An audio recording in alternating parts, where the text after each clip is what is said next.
due after your homework is due. So your homework's due on Thursday, just to remind you. Make sure that you've been working on that. We all have office hours this week. I have office hours today after class from 12 to 1. I think the T has office hours from 1 to 2. And the other TA's office hours are posted on the website. So make sure to use that if you need our help. After you turn your homework on Thursday, which is due, by the way, at 4 p.m., into Mallory's office, all the instructions are on the, it's on the homework.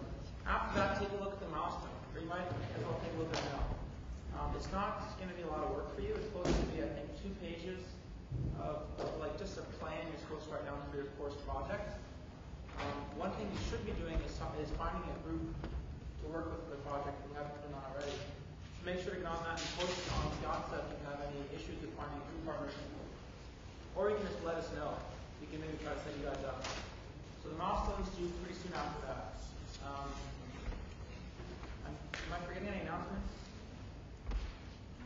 I think that's it for announcements. We have a quiz as always after today's lecture, same as every lecture, but we're going to stop emailing out reminders. So it should be kind of ingrained in your mind to do these quizzes like 10 minutes after the lecture. If you have any questions about anything administrative before we start the lecture?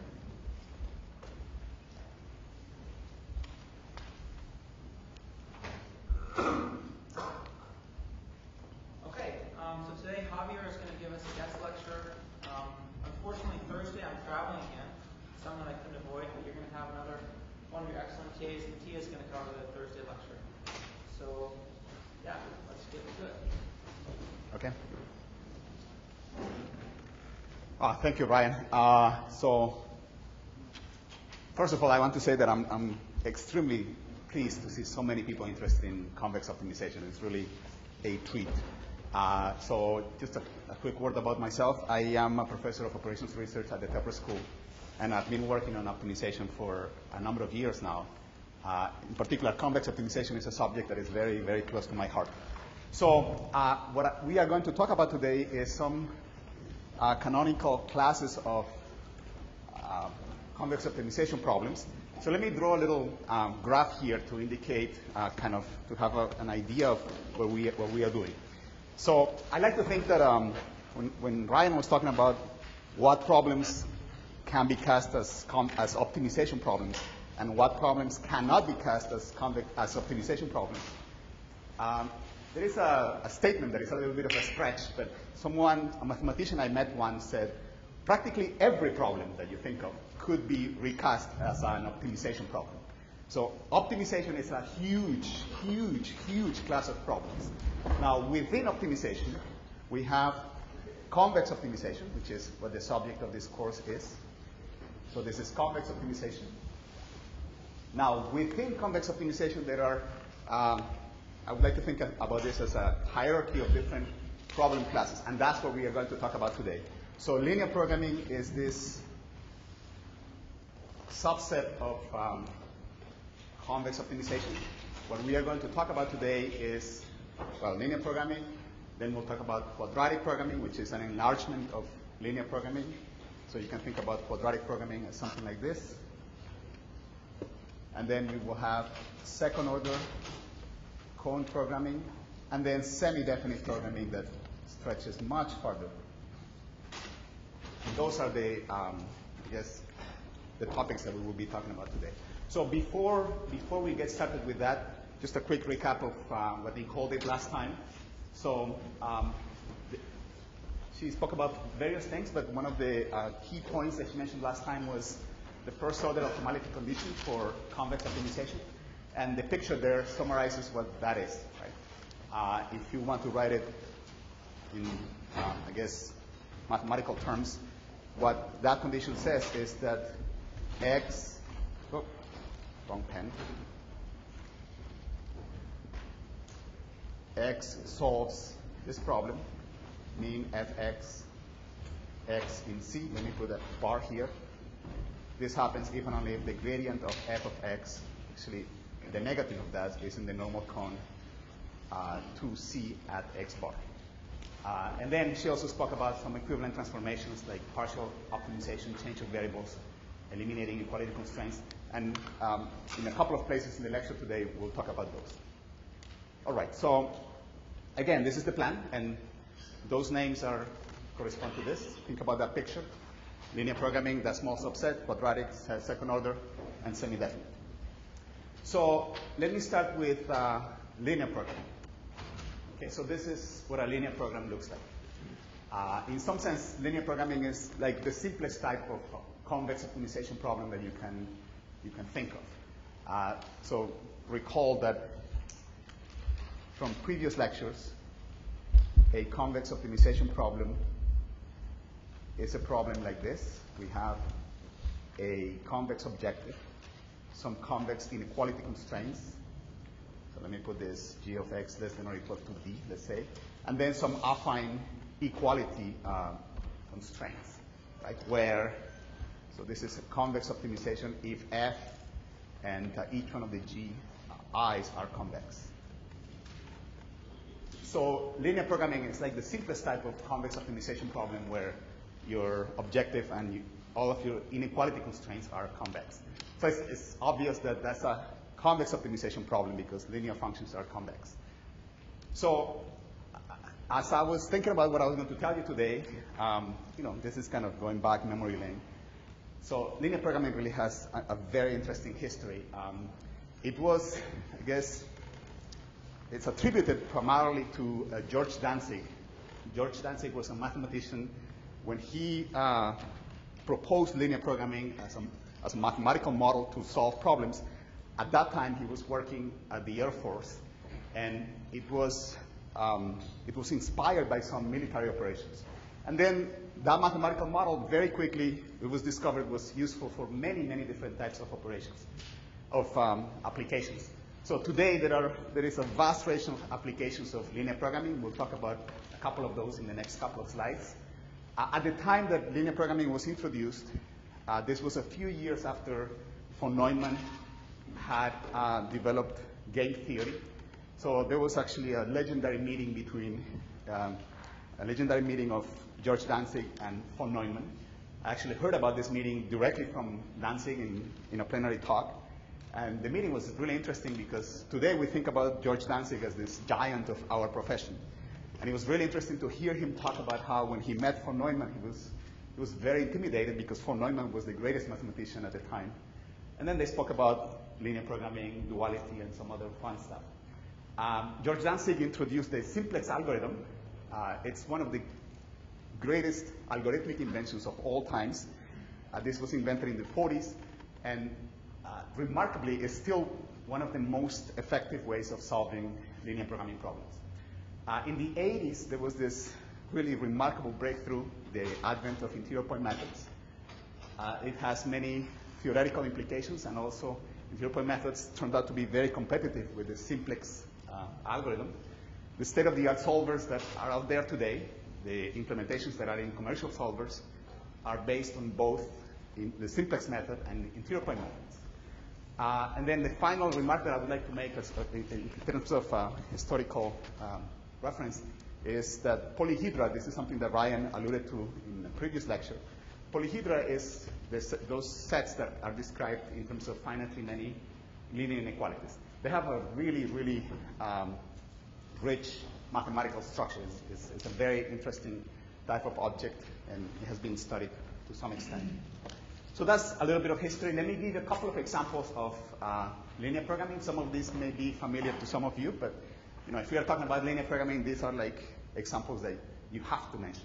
So the first example is the diet problem. It's kind of hopefully the problem that you do not need to solve too often. So the diet problem, you have a different set of food items. So you have different foods. Let's think about the foods as the columns here. So each one of these guys is food J. And then you have some nutritional requirements that you need to satisfy. So these are, I guess, this is nutritional requirement.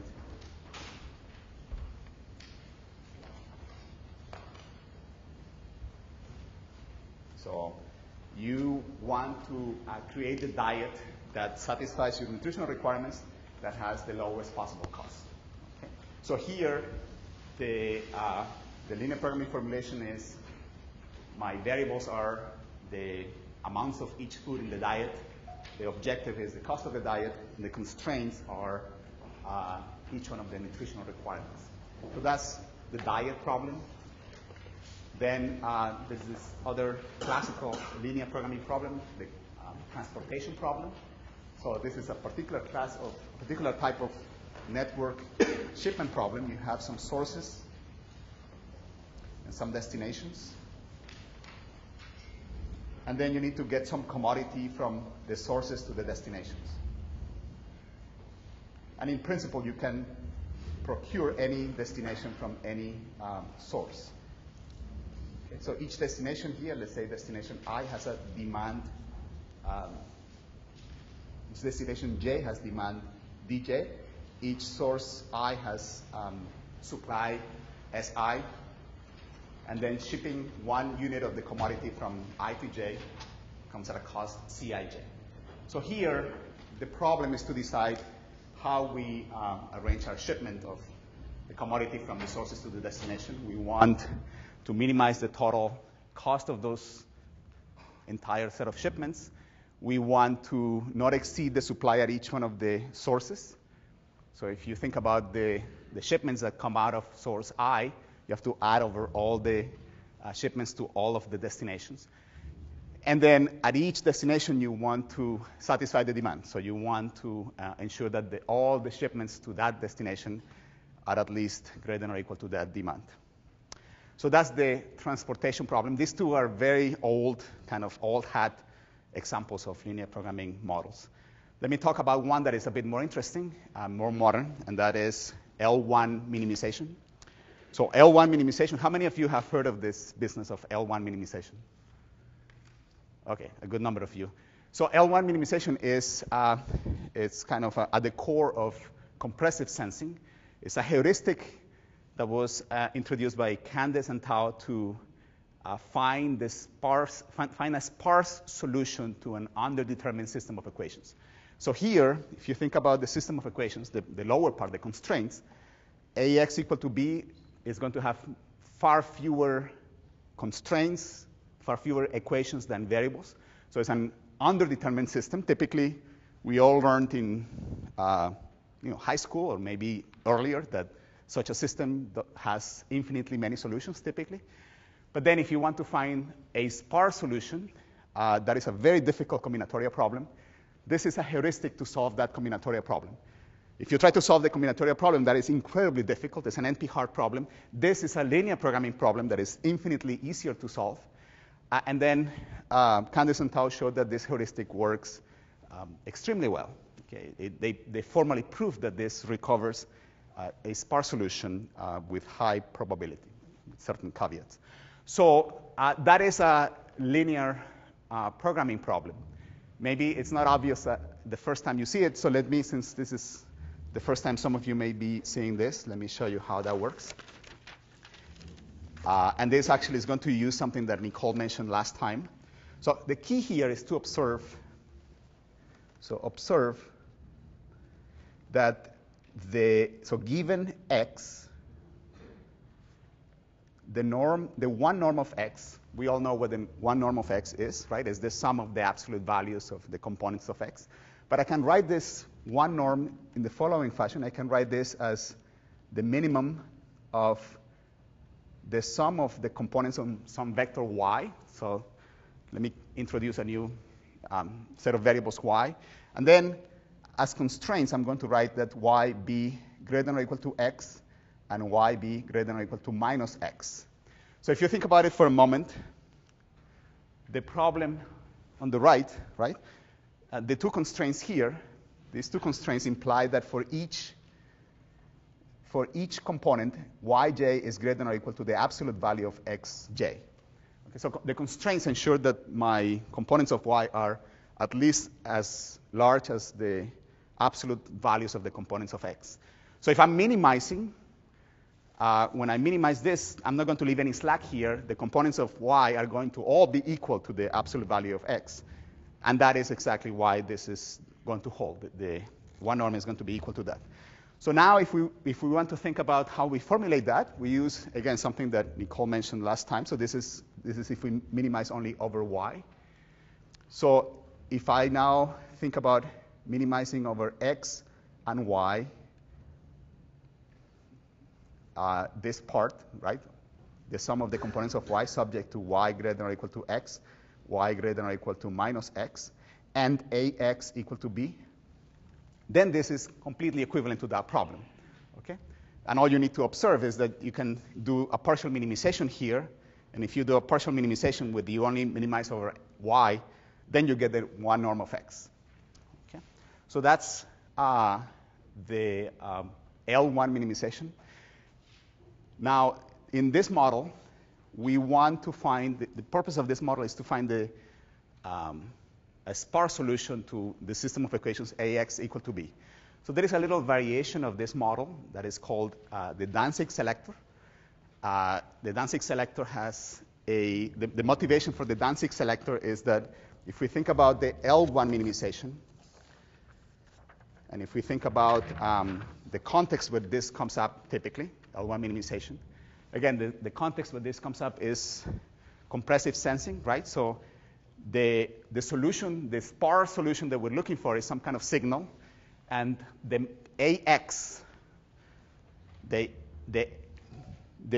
B corresponds to some measurements of that signal, but then in reality, those measurements could be somewhat noisy. So what the Danzig selector allows you to do is tweak this problem where we allow some degree of noise in the equations here. So the Danzig selector is this variation of the L1 minimization problem where you assume that B is not just AX, but it's AX plus some kind of noise. And then at the end of the day, what you want to do is, again, find a sparse solution, but you're going to allow yourself some kind of error in the equation. So we relax this constraint. Instead of having the constraint AX equal to B, we have something that is a relaxed version of that constraint. If you want, we're looking for the sparse solution so that AX is close to B. Okay? Now, if we use as a measure of closeness the infinity norm, then this, again, is a linear programming problem. So I guess the key here is that in the Danzig selector, if you think about the constraint that we are throwing in there, right? A transpose B minus AX, infinity norm less than or equal to lambda sigma, right? That is equivalent, so we can rewrite that as A transpose B minus AX as a vector less than or equal to lambda sigma, vector of all ones, and greater than or equal to negative lambda sigma, vector of all ones. Okay? So if you use this observation, then it immediately follows that this is, again, a linear programming problem. Okay? Now, something interesting about linear programming is any linear programming problem can be written in this standard form. And I guess two things. First, why is that the case? And second, why do we care about that being the case? So if you think about any kind of problem, any linear programming problem, so for example, if we have this problem, mean, let's say CX, and let's say that we only have equality constraints. Okay? Let's say that we only have dx greater than or equal to d, for example. So how do we rewrite this problem as in standard form? There are a couple of tricks that are just the routine kind of steps. So we can rewrite this, first add slack variables. So again, this is something that Nicole mentioned last time. So by adding slack variables, we can rewrite this as we can convert the inequality constraints to equality constraints. So we essentially just push the inequalities to the slacks. So this is, we can rewrite it then as Cx, but we are adding some slack variables S, and therefore the constraints now are written like this, right? Now, this is not yet in standard form, because in standard form, I need to have the constraints be equality, and I need to have the variables all be non-negative. But to make the variables non-negative, this is kind of, again, a routine transformation. We can replace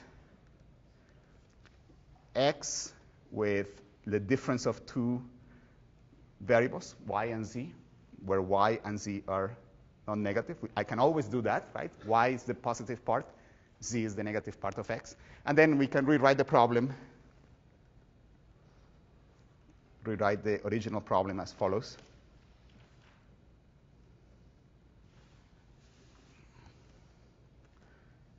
So now I'm minimizing over y, z, and s. And this is going to be c transpose y minus z. And then d y minus z minus s equal to d, and y, z, and s greater or equal to 0. So now if you think about it, the problem is in perfect standard form. Now, why do we care about standard form? It's for convenience. It turns out that probably Danzig was the first one who realized that if we write the problem in standard form, then describing an algorithm for it, it can facilitate the process of writing an algorithm. And then studying the problem also becomes somewhat easier if we stick to one particular form. In particular, I want to notice the following. If we revisit the optimality conditions that Nicole mentioned last time, so remember the optimality conditions for convex optimization. So this is something kind of neat. If you think about the optimality conditions for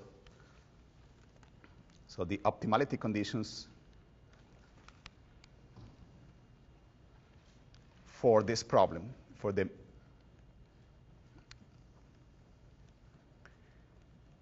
linear programming problem in standard form.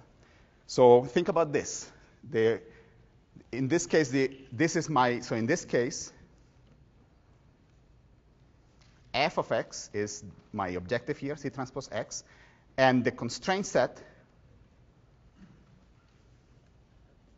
big C, right, is the set of x's such that ax is equal to b, and x is greater than or equal to 0. Okay? So in principle, we can write the optimality conditions for this problem, right? We just use what we saw last time. That is, the gradient of the objective should be, the negative of the gradient of the objective should be in the normal cone to C at the point, at the optimizer. So what happens here is, in this case, x bar is an optimal solution. I'm just going to write down exactly what we saw last time. What is the gradient of the objective? In this case, the objective is linear, so the gradient is C. So the negative of that gradient should be in the normal cone to C at x bar, right? And this is a little exercise that I'm going to let you think about. If you're getting bored in the class, if this is too easy, think about this little exercise. It turns out that this condition can be written as follows. Saying that minus C is in the normal cone to C at x bar is the same as saying that C is equal to A transpose y bar plus S bar for some y bar and S bar greater than or equal to 0, such that S bar x bar is equal to 0. Okay? So the optimality conditions have a very kind of neat form that it's almost like solving just linear equations. Yes, sir. I don't understand why did you need to replace x by y minus in the previous? Oh, sorry. You're asking me to go back to the here? Yeah. Okay. So this is not about the optimality conditions, right? This is about transforming a problem to standard form. So why did we need to do this? Can anyone else maybe help us? Why is this? So if I stopped here, why isn't this in standard form? What's there not to like about this, quote, standard form? X for standard form, the definition of standard form is that all of my variables have to be greater than or equal to 0. Okay?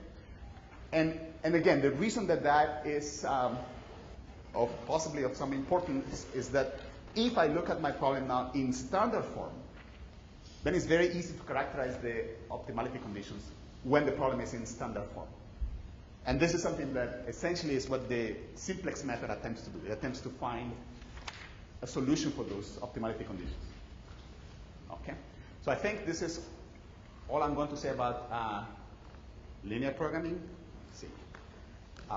Before we go further, is there any other question or comment? If this is going slow, don't worry. We'll pick up. If it's going too fast, please ask me questions. You good?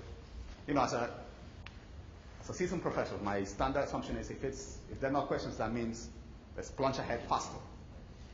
So it's up to you to give me the hint otherwise. All right, so that's linear programming. Okay, so let me go back to my little picture there. That's my attempt at doing art here. So we spoke about this little subset of convex optimization problems. If you are a somewhat, say, pedantic mathematician, you could say, well, but linear functions are such a tiny portion, almost a negligible subset of all the class of convex functions. So linear programming is really a tiny subset of convex optimization. So what we are going to talk about next is some enlargements of that. So the next one is quadratic programming. So quadratic programming is, and in this course we will always talk about convex quadratic programming. So quadratic programming is that kind of problem. If you compare to linear programming, right? So if we go back to linear programming, I guess the difference here is that we have included that extra quadratic term. Now, for this problem to be convex now, we have to be a little bit careful. If the matrix there, Q, is arbitrary, that may not be a convex objective. Right? So the objective that is convex, and this is something that I would like to make sure that everyone gets. That objective is convex if and only if the matrix Q is positive semidefinite. Okay. That goes both ways. So if the matrix is positive semidefinite, that's convex, and the other way around too. Okay. So this happens if and only if the matrix is symmetric, positive semidefinite. Now, what I'll do real quick, because I'm more interested in spending time on semidefinite programming, let me give you a couple of examples of convex quadratic programming. So this is an example that I teach at the Tepper School of Business. This is an example that the MBAs like to hear about, the MBA students. So the Markowitz mean variance portfolio optimization problem. The objective of this, or the goal of this model is this is a model for the problem of investing in a risky set of securities. So here, the objective has that form. It's a maximization of the expected return of your portfolio minus some risk aversion times the variance of your portfolio. So mu here is a vector of expected returns. The linear term is vector of expected returns. The quadratic term is the variance of the return of the portfolio. And then the variables are the portfolio holdings. So the basic model usually assumes that the portfolio holdings add up to 1. And it's also very common to assume that the holdings have to be non-negative. So that's an example of quadratic programming problem. Another example that most of you, if not all of you, have seen before, well, certainly, if you were in class, you had seen this before, is support vector machines. Right? So support vector machines, the objective there is that quadratic objective. Right? The quadratic objective there involves, again, a linear term. Right? The second term that is linear in the C variables. And then the first term is a quadratic term in the beta variables. Okay? And then we have some inequality constraints. So something to be mindful of is here, of course, the variables are beta, beta 0, and C. Something that sometimes confuses students is, well, why is that a quadratic optimization problem if the CIs don't appear squared Well, the reason is that in a quadratic optimization problem, what we should have is something like this, right? The term here has to be quadratic, right? But it's perfectly fine if some blocks of that matrix Q are 0. So if you think about the matrix Q that would correspond to that problem there, the Q only has a block in the part that corresponds to beta, the identity, and then the rest is 0. Right? So that's support vector machines. Then we have the standard form again. Okay? And the standard form now in quadratic programming is that form. So it's very similar to the standard form in linear programming. Okay? So I have a little maybe 1 minute pop quiz for you. Would anyone be brave enough to suggest what would be the optimality conditions for a quadratic programming problem in standard form? Would anyone make a guess, an educated guess of what would be the version? So for linear programming in standard form, the optimality conditions are these, right?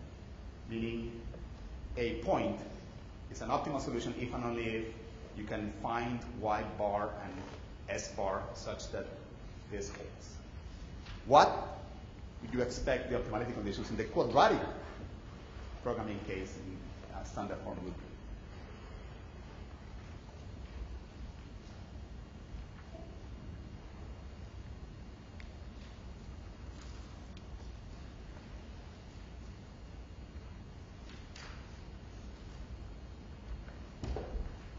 Don't be shy.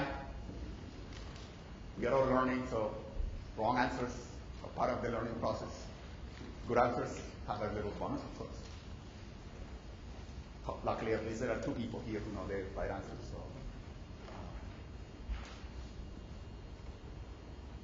yes, sir. Second order? No. That was not, I mean, we will talk about the second order code, but that's not where we want to go, right? Like, the optimality condition here is, I want to give, the optimality condition always is, I guess this expression or this condition. The optimality condition always for a convex optimization problem is this.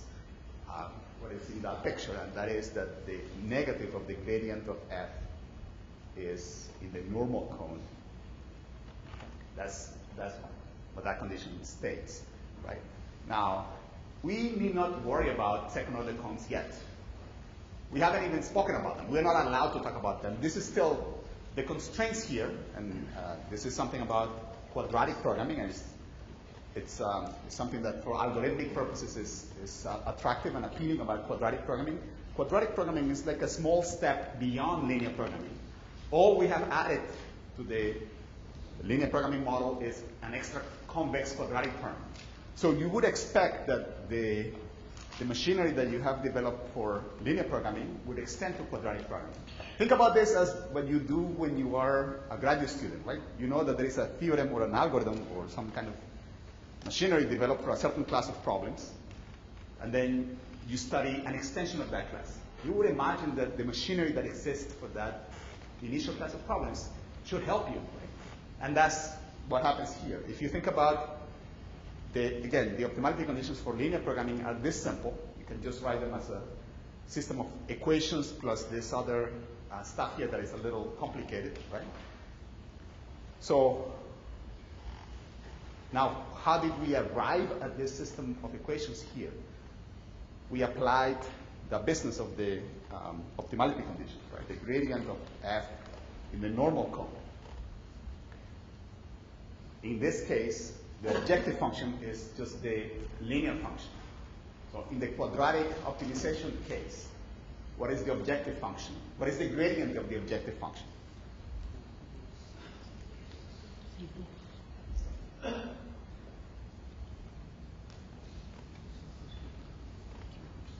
So,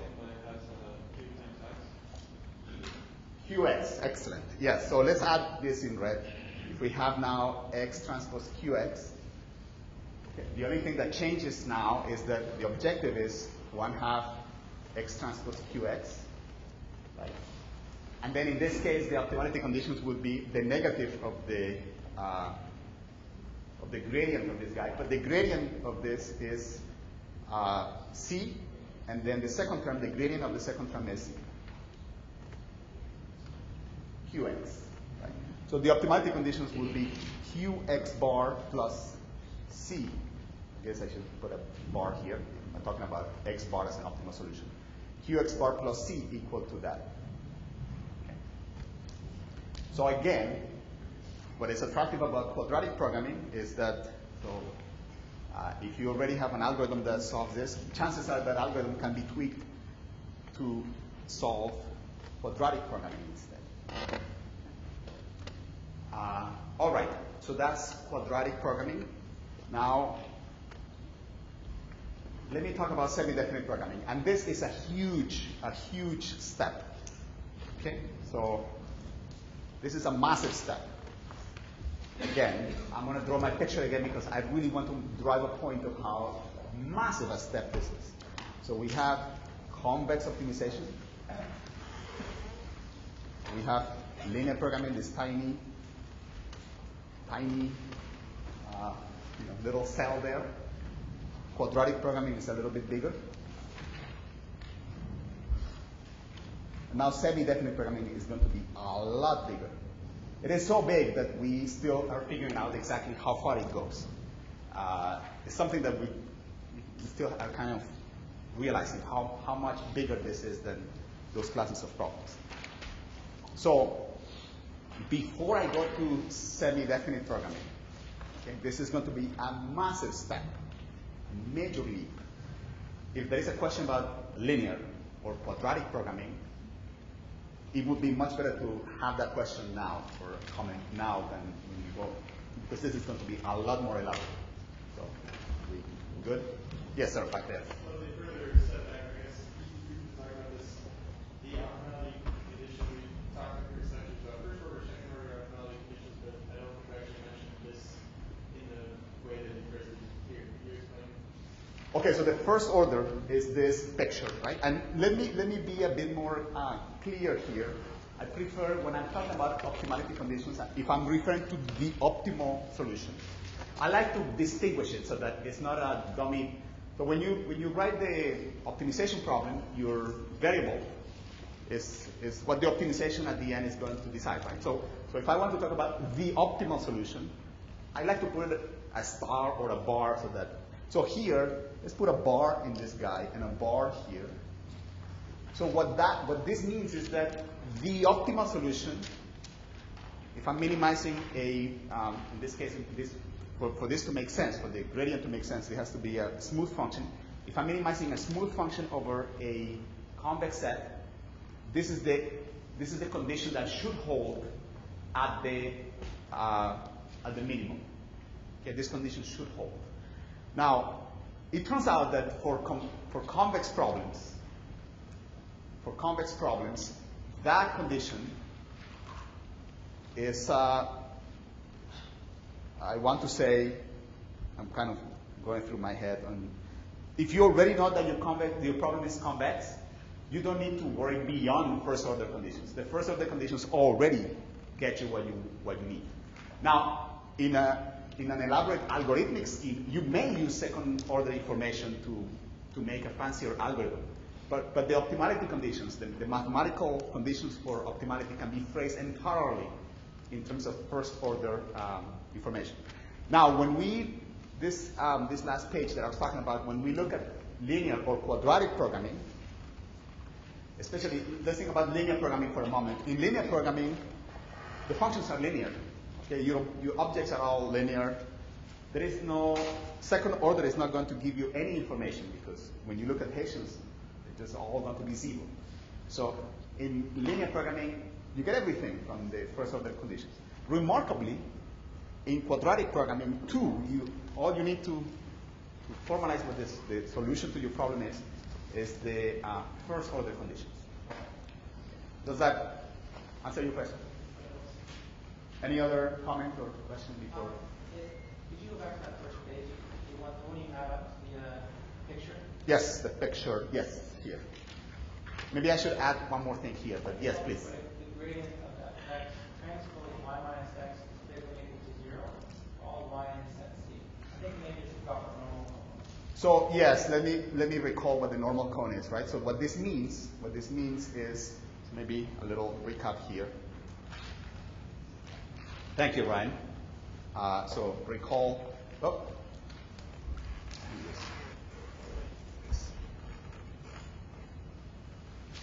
So if we have a vector in C, and C is convex, right?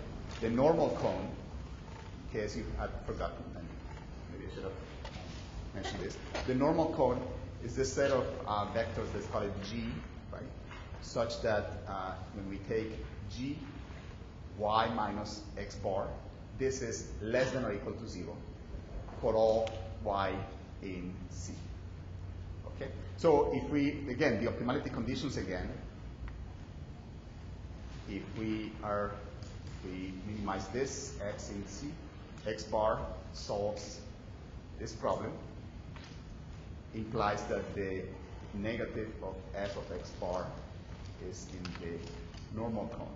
Or put it another way, if we look at the gradient and multiply by, I guess, the negative of the gradient, and multiply this way, this would be greater than, less than or equal to 0. Or another way of saying this is, if I multiply now, this has to be greater than or equal to 0 for all y in C. Okay. So that is what that means. Okay. All right. Any other comment or question? We are about halfway through, so. Good. All right.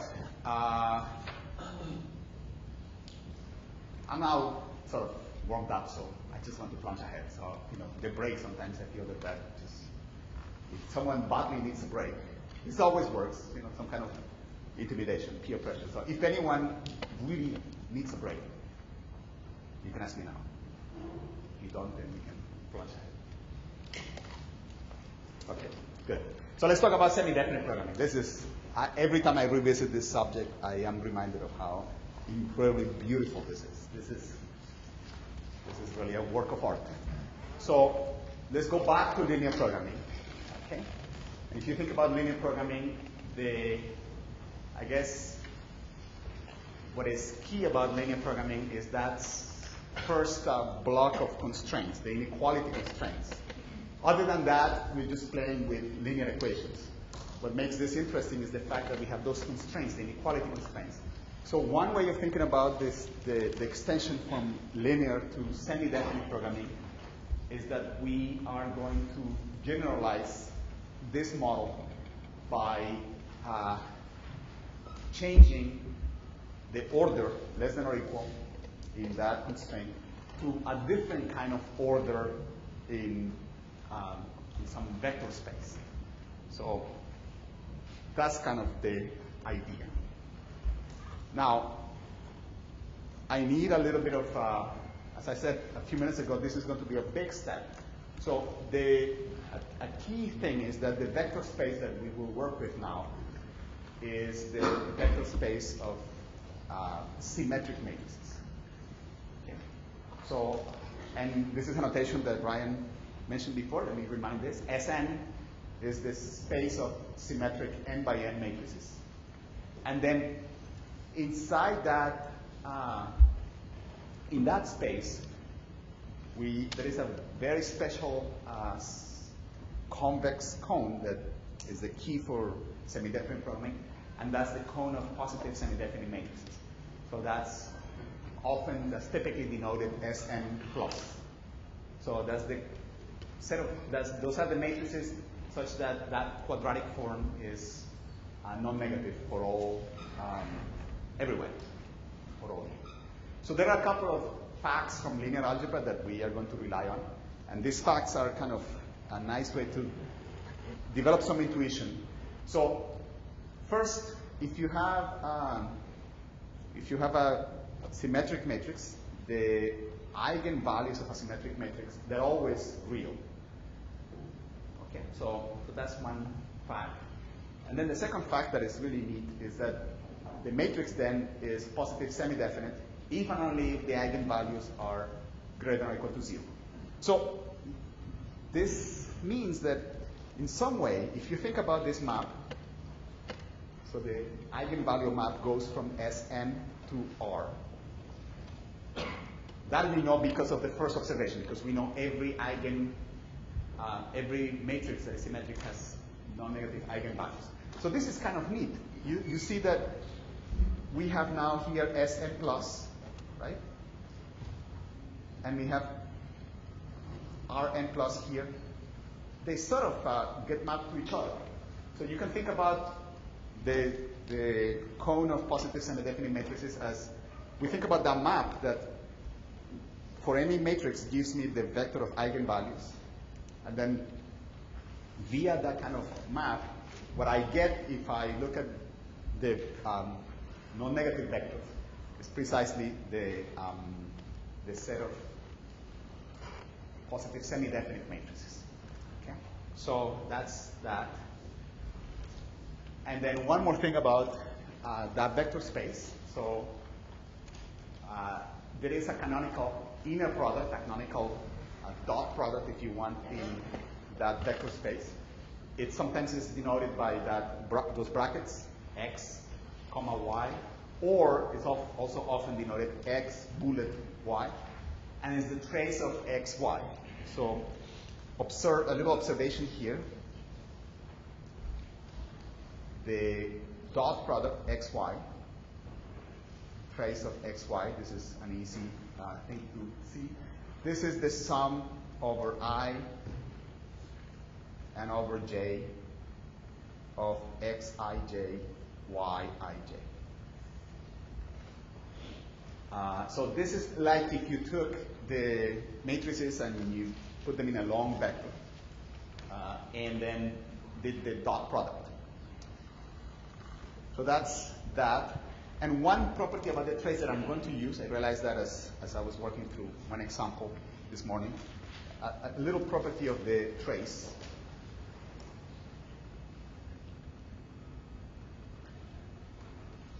If you take the trace of, say, ABC, where the product ABC makes sense, right? That is, the sizes, the dimensions of ABC are such that the product makes sense. And for us to be able to take the trace, at the end, the product also has to be square. So as long as the dimensions match, this is kind of neat. The trace of this guy is equal to the trace of BCA. So we can rotate. I guess maybe I could have written that just as trace of AB equal to BA. But I like it with 3 because that's how we often use it. So that's a little property that I'm going to use. All right. So now, with that preamble, I'm ready to define what a semidefinite program is. So here's what a semidefinite program is. A semidefinite program is an optimization. Let me keep this here. An optimization problem of that form. Now, for reference, let me put back linear programming here.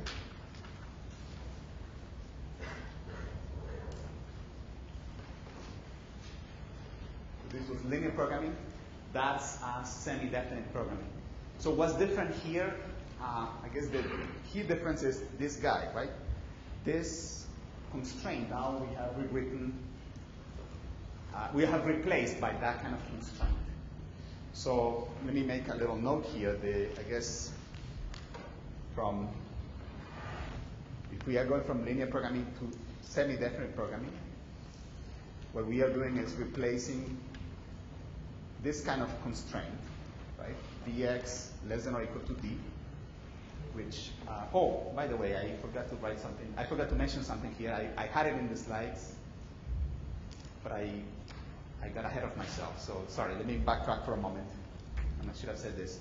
So, yes, the interior of the of Sn of the cone of positive semi-definite matrices is the cone of positive definite matrices.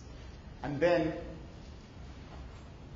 the cone of positive semi-definite matrices defines this order, the loaner ordering. We say that x is greater than or equal to y, and I think Nicole mentioned that last time.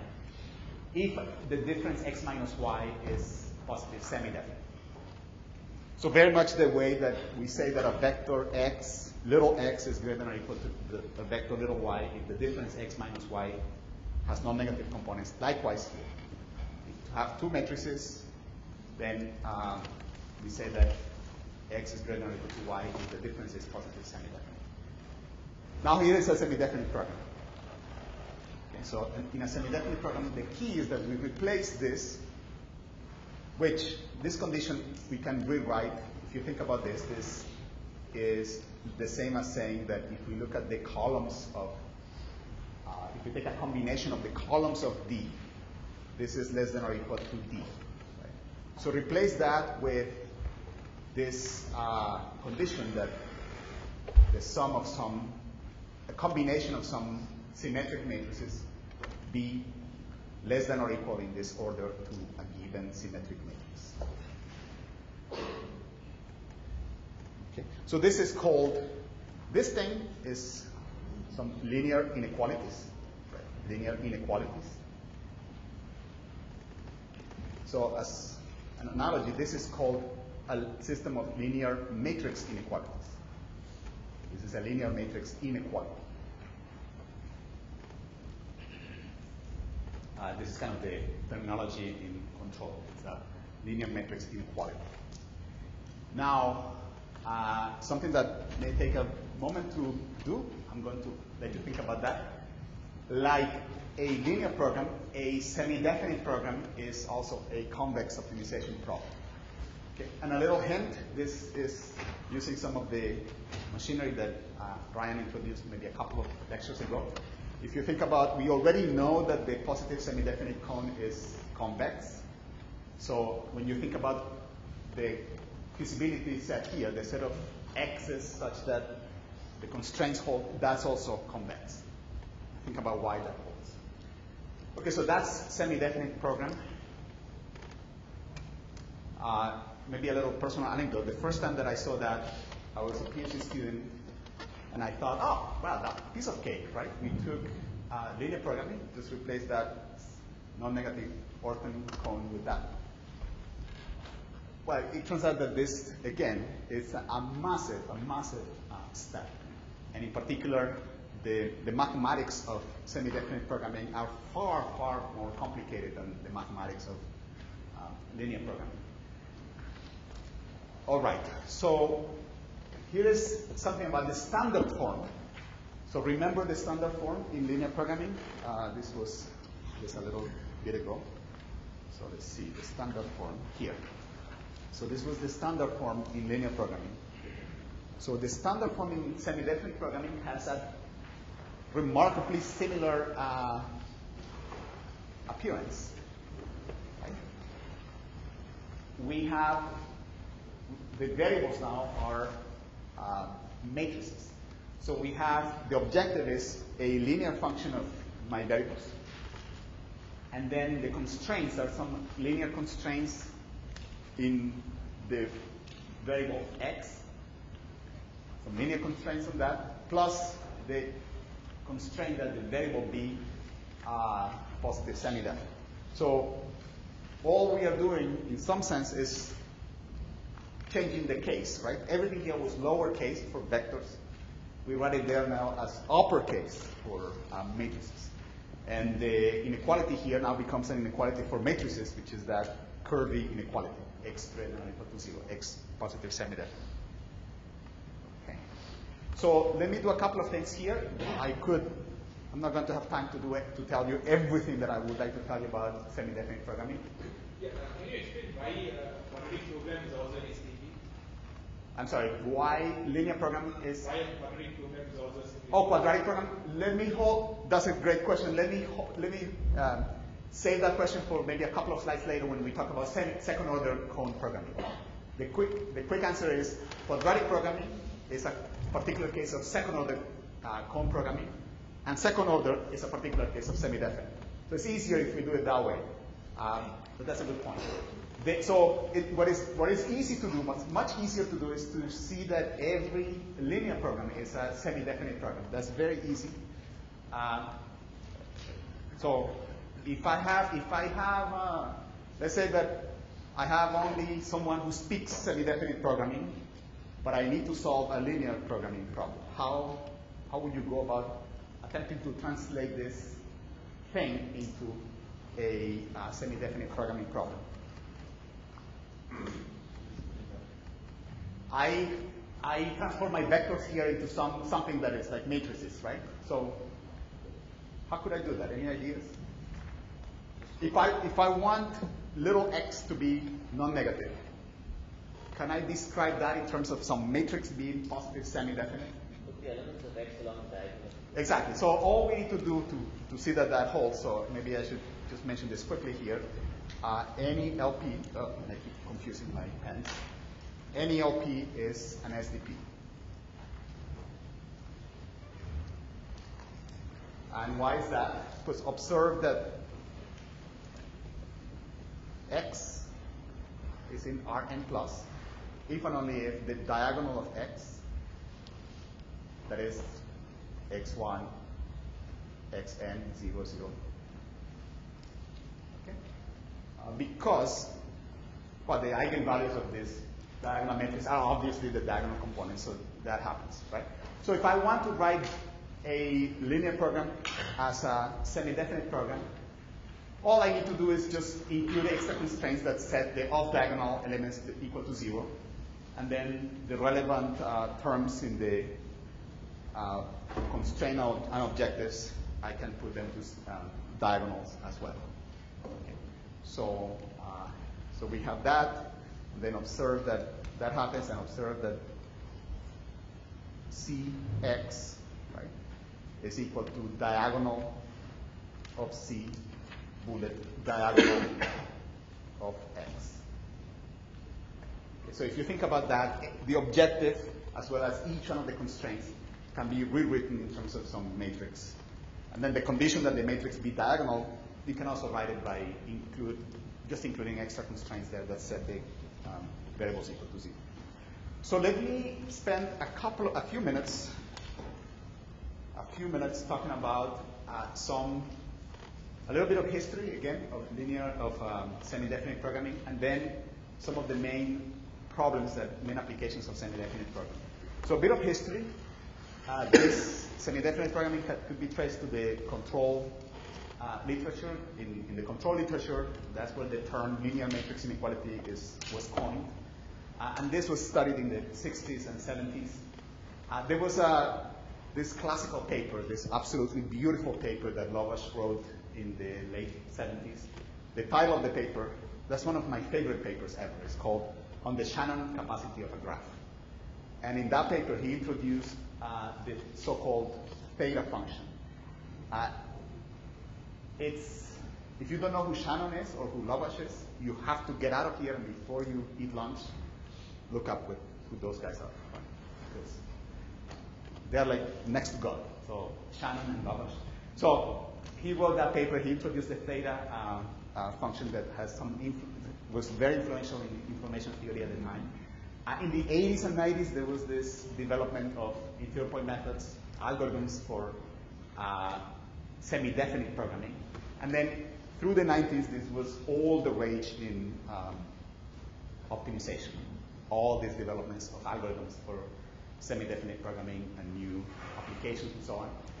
And things kind of cooled down in the late 90s. But then in this century, things have picked up again. And in particular, we keep finding more new algorithms and new applications for semi-definite programming in data and imaging science. So I mentioned two applications of semi-definite programming. One could really, without exaggeration, teach an entire course of semi-definite programming. It's an incredibly rich topic. So this is one that is really, really neat. And again, this is Lovash theta function. So the theta function is something that is a semi-definite programming. It's a semi-definite program that is really neatly related to certain combinatorial parameters of a graph. So think about a graph with a set of nodes. It's an undirected graph. N is the set of nodes, and E is the set of edges. So certain terminology that if you're familiar with a little bit of graph theory, it's probably second nature. Omega of G is the clique number, so that is the largest set of nodes that is completely connected. And chi of G is the chromatic number. The chromatic number. And then the theta function. So the chromatic number is the minimum number of colors that suffice to color the nodes of the graph. Okay. So the theta function is this beautiful semi-definite program that, in addition to everything, is written in standard form. So the objective there is 1 transpose is the matrix of all ones. So we have that objective. Basically, we are adding all the components of X. Then we have that constraint that the trace of X should be 1, and the constraint that every entry ij of X should be 0 as long as I is not an edge in the graph. And the matrix should be positive semi-definite. So there is this theorem, this is called Lovász sandwich theorem, that states that the theta function is sandwiched between the chromatic number and the clique number. So that's that. I was going to give you a proof of one of those inequalities, but in the interest of time, I'm going to skip that proof. It's actually a relatively easy proof, but I'm going to skip it. Maybe you can give it as an exercise or final exam or something like that. It's a really easy proof. And it's like 2 lines, but I want to skip it in the interest of this. Because for you guys, this is probably a much more interesting example. So this is nuclear norm. So nuclear norm minimization. This is very analog to the L1 minimization that we spoke about earlier. The nuclear norm is a heuristic to find low-rank solutions for systems of equations in a matrix. So here, think about this. The constraints are a system of equations in an m by n matrix. The matrix here needs not be symmetric. X is an m by n matrix. It doesn't even have to be squared. And A is a system of equations on those. Ax equal to B is a system of equations on the entries of that matrix. So sometimes, in particular, in certain applications like the Netflix problem, we are interested in finding a solution to a system of equations that has low rank. So you can think about X as the matrix of preferences of users in movies, and the equations Ax equal to B as the entries of that matrix that we know.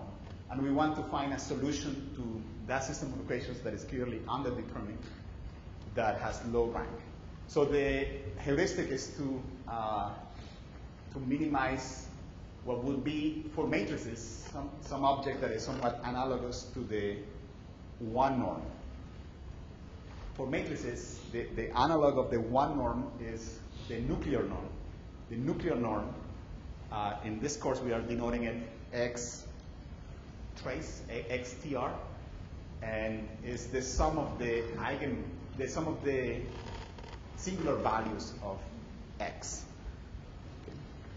The operator norm is the dual of the this norm and the operator norm are dual of each other. The dual of the operator norm is the maximum of the singular values of X. So you can see how, if you're familiar with P and Q norms, the infinity norm and the 1 norm are dual to each other. So there is that kind of duality going around here. The trace norm is the dual of the operator. So I only can sketch how this works. So let me give you only the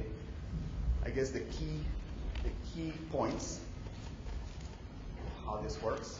So how do we formulate the nuclear norm minimization as a semi-definite programming problem? This is not at all obvious. Okay. The first time that I saw that, it was not at all clear that it was a semi-definite problem. So how does that work? So there are a couple of things that you can do, and I want to do this because in the process, this introduces some certain techniques about semi-definite programming that are very commonly used. So first, the operator norm. The operator norm is what is written there, right? X op is that thing. So here's an observation.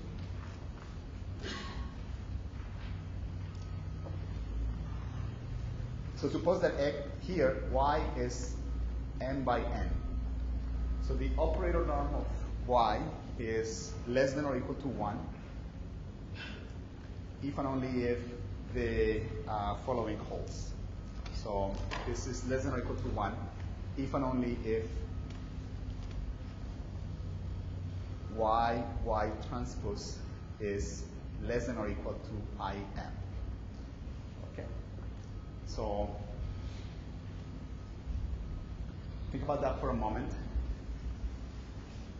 and you can convince yourself that that's the case. I could have said also y transpose y less than or equal to in. Okay, so think about why that holds, but that's true. Now, this latter condition can be rephrased now, and this is really something very neat about semi-definite programming. This can be phrased in terms of a semi-definite condition. That is, I can put in here, y transpose, and in, positive semi-definite. Okay. And this step here, this is a special case of what is called the Schur complement theorem.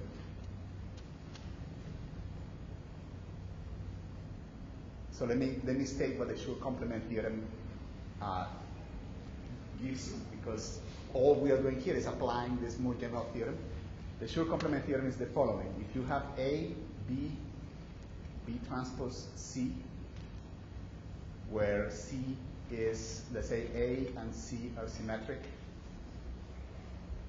and C is positive definite, then this matrix, A, B transpose C, this matrix is positive semi-definite if and only if what is called the Schur complement of C in this matrix. The Schur complement of C in this matrix is A minus B, C inverse B transpose, if and only if this is positive semi-definite.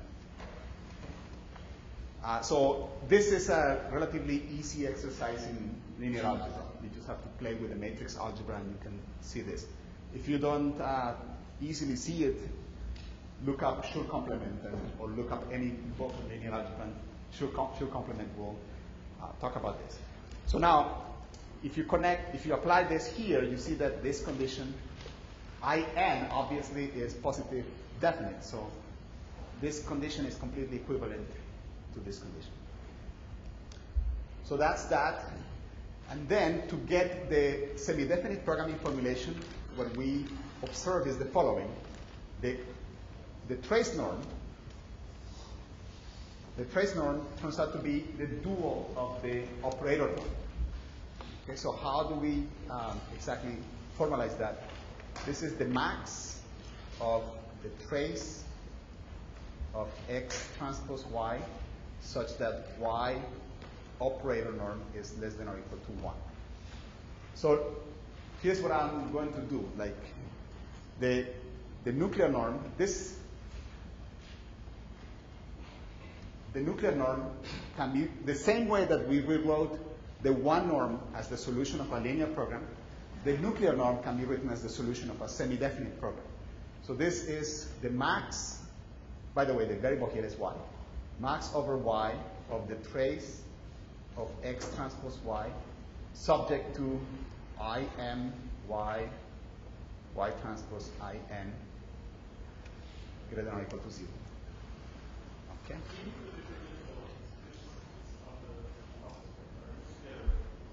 Sorry. Oh, yeah. There. Okay. So that's the trace. Sorry, that's the nuclear norm. Okay. Now let's look at the problem that we want to solve, right? So if we were to plug this in there, there's a little wrinkle, right? Because this is not quite as good as with the one norm. If this was mean instead of max, then automatically I could plug that in there, because then I get mean over my variables x and y over something that is positive semi-definite. So instead, if I were to plug this in here for the trace, I get min max. So that kind of creates a complication for me. So there is something that we are going to see later. This is what is called semi-definite programming duality. This problem, the maximization here is the same as the following. This is the same as mean over two new variables, W1, W2, of 1/2 IM W1, IN W2, subject to W1 X transpose W2 greater than or equal to 0. And once you observe that, then we're done, because then our nuclear norm minimization is, all you have to do is minimize over X, W1, W2, this thing plus the constraints. Okay, so it's a semi-definite programming problem. Okay, and of course, there's a big step here that I have to gloss over, because this is something that Ryan will cover later on, and that is semi-definite programming duality. So that's the nuclear norm. In the last few minutes, let me note the following. So both linear and semi-definite programming are special cases of conic programming. So in conic programming, you can think about replacing. So in semi-definite programming, we had that difference, the first constraint there had to be a curvy constraint, greater than or equal to 0 in terms of matrix. In linear programming, we had inequalities. More general, if we just have any regular closed convex cone, then we can replace. So let me go back to my, I guess, linear programming formulation, right? So in linear programming,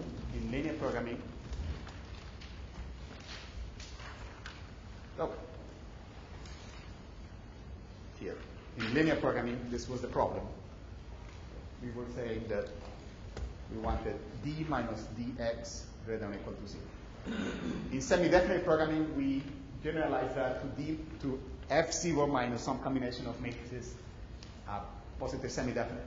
More generally, we can think about a vector space and some closed convex cone in that vector space, and then we define a generalization of that order via that cone. So let me give you an example of a very, very popular conic programming problem. That's second-order conic programming. So I want to go back. If nothing else, when you walk out of here in a few minutes, you should remember the following picture.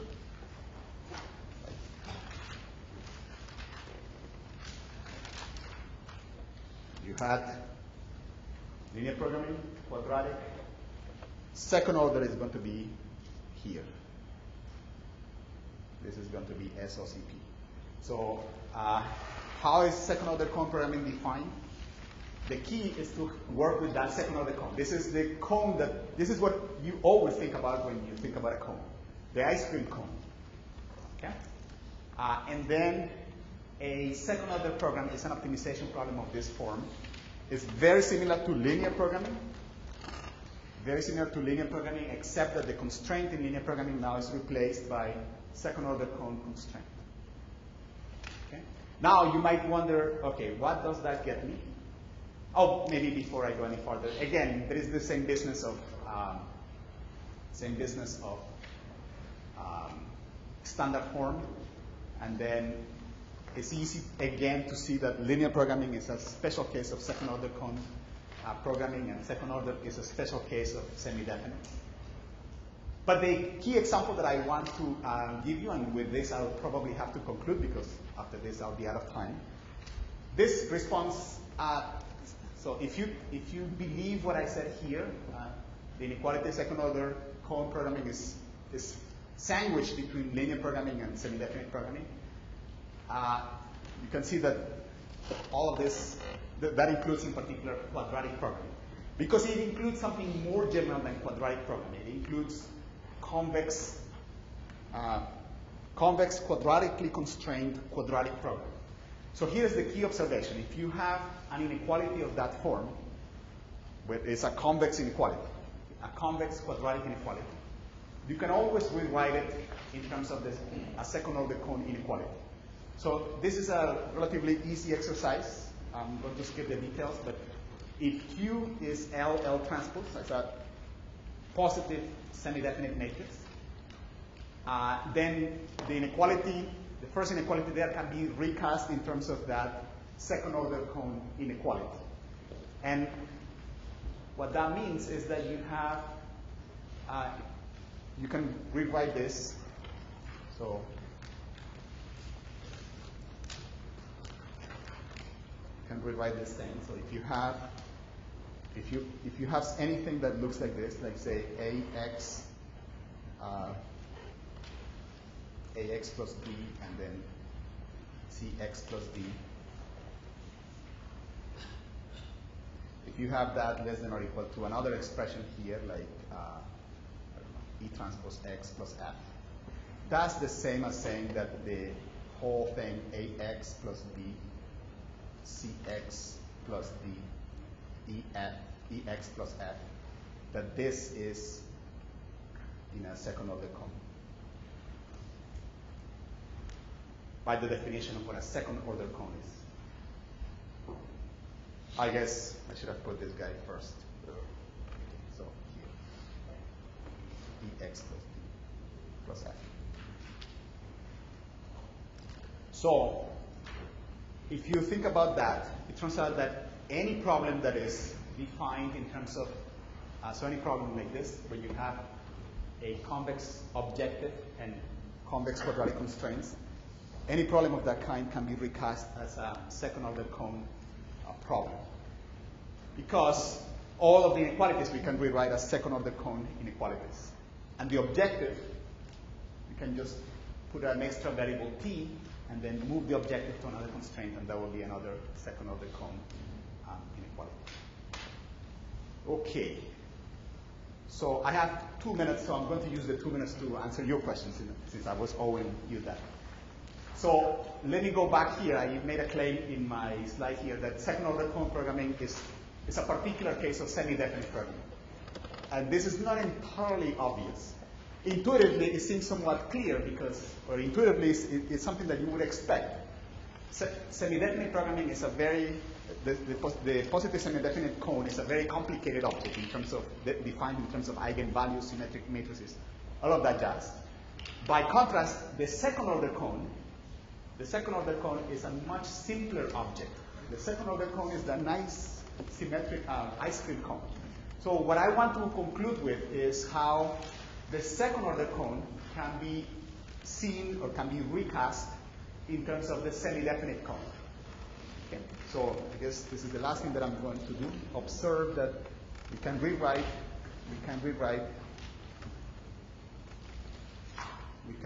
this inequality, x less than or equal to x0. That's the inequality for the second order cone, right? I guess x less than or equal to x0. We can rewrite it in terms of semi-definite programming. So how do we do that? The key is, if you think about x, the norm here, this is the, I should have said here, this is the Euclidean norm. The norm here is like the operator norm of x seen as a matrix. So by the Schur complement theorem,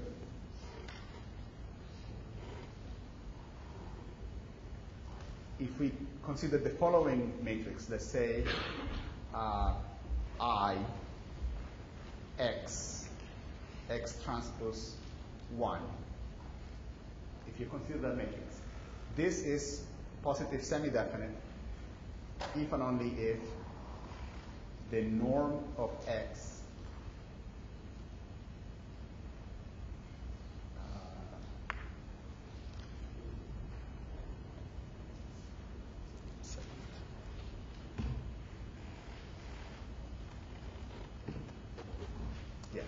So if and only if the norm of x is less than or equal to 1. So if you apply the sure complement theorem that I mentioned earlier, you can see that.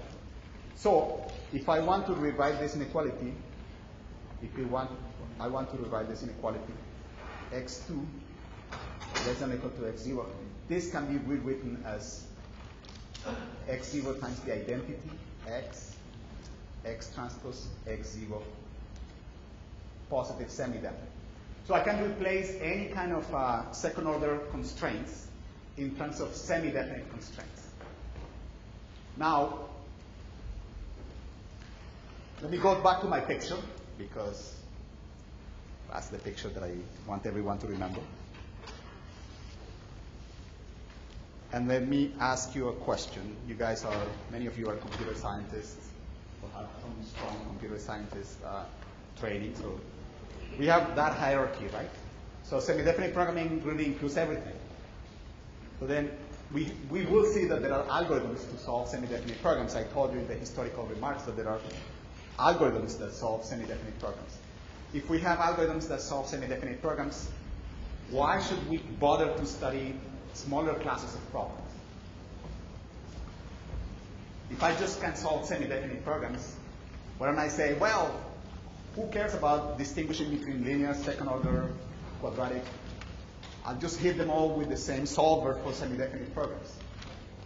Why would you possibly care about distinguishing different classes of problems and possibly developing different types of algorithms for those more restricted classes of problems? Yeah, so the algorithms that are specialized to some particular class, of course, can take advantage of that class in other ways. So even though we have this hierarchy, and this is much bigger than this doesn't mean that the way to solve a second-order program is rewrite it as a semi-definite program. It's interesting to see that we have that hierarchy. All right, and my time is up, so I'll stop here. I thank you all for your attention. There are some references there at the end, if you want to read more.